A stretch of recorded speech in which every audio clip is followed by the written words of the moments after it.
Hi everyone, today I'm going to talk about collection management of teaching Chinese as second language (TCSL) materials in University of Alberta libraries.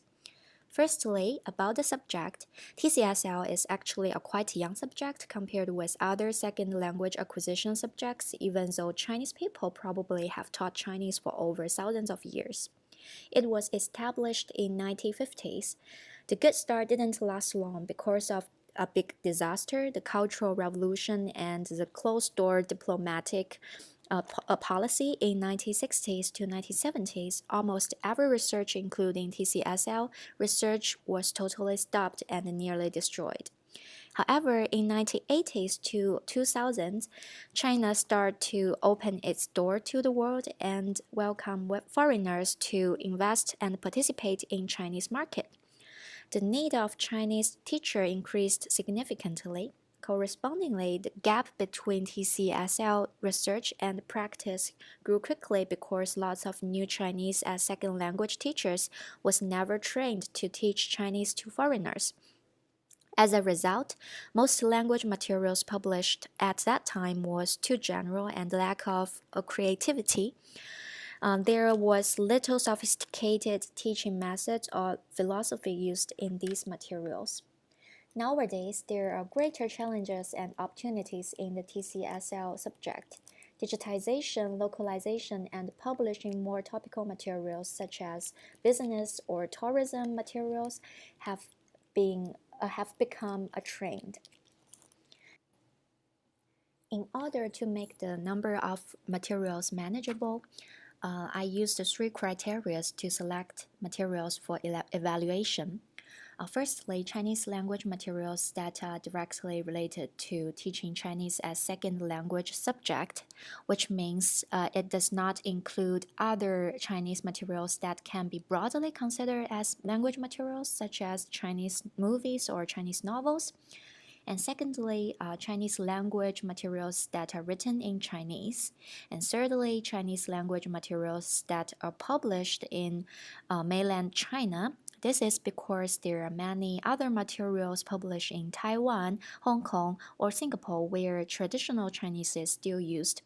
These materials are quite different from the ones that were published in mainland China. So the keyword 对外汉语, translation of teaching Chinese as second language in mainland China, is used to search the NEOS system, and only the University of Alberta's copies are counted. The credibility, up-to-dateness, abundance and balance, media type, and user appropriateness are the aspects that I mostly considered during the evaluation. After the assessment, I found that the existing U of A TCSL collection is credible, abundant, and very balanced. The materials are all published by well-known publishers with great diversity, includes comprehensive materials, listening, speaking, writing, reading materials, vocabulary books and grammar books, as well as cultural materials. And they are quite balanced for both teachers and students to use. However, there are many problems of the collection as well. Firstly, it is severely outdated. Nearly 85% of the materials were published 10 years ago. Secondly, collection is lack of multimedia and digital materials. Lastly, there aren't many localized and topical materials as well.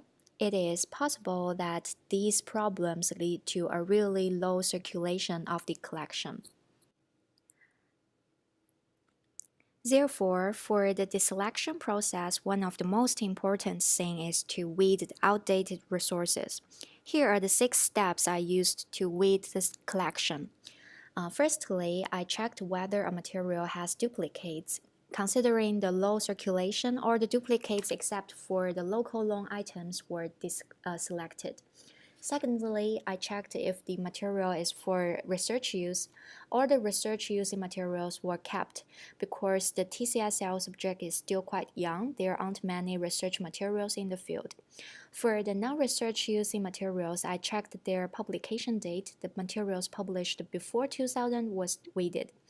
considering 85% of the collection is published before 2008, it will not be realistic to read all of those materials. Therefore, I choose 2000 as the earliest date to keep, according to Zhao Jingming's article, who said that the language materials published before 2000 was either too general or lack of creativity. After that, I browsed the rest of materials, picked up the materials that share similar knowledge. Multimedia content and the later publication date are two priorities to select between these repetitive materials. For the fifth step, I went to Restful Library to check the physical condition of the titles. Lastly, I checked the incomplete series, set them aside, and searched book reviews of them to decide whether I'm going to purchase other volumes or simply read them. After the deselection process, 26 materials were weeded. So after understanding the advantages and disadvantages of the existing collection as well as analyzing the deselection list, I decided that my selection plan is to keep the credibility, abundance, and balance of the collection as well as update them and add more multimedia and or digital materials, localized materials, and topical materials into the collection. Therefore, here is my selection process. So firstly, every two weeded titles should be replaced by one title with same type of content. Secondly, searching for the new editions of the weeded materials, especially for the materials with duplicate as well as the incomplete materials. Add these new additions to the TCSL collection.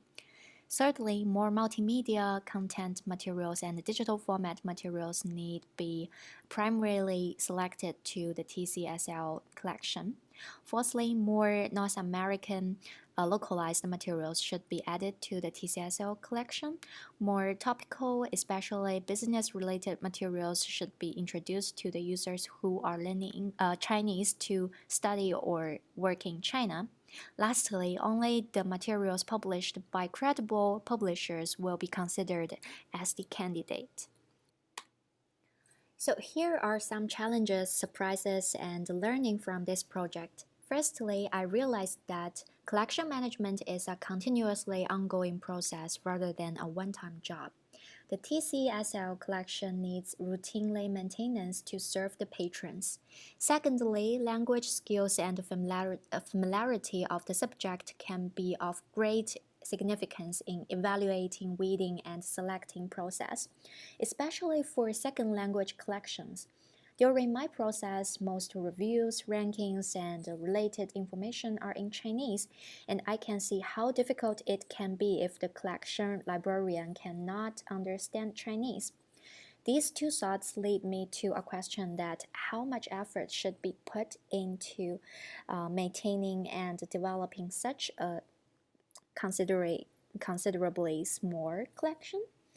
It may not be realistic for libraries to employ many librarians with different language skills to manage these collections.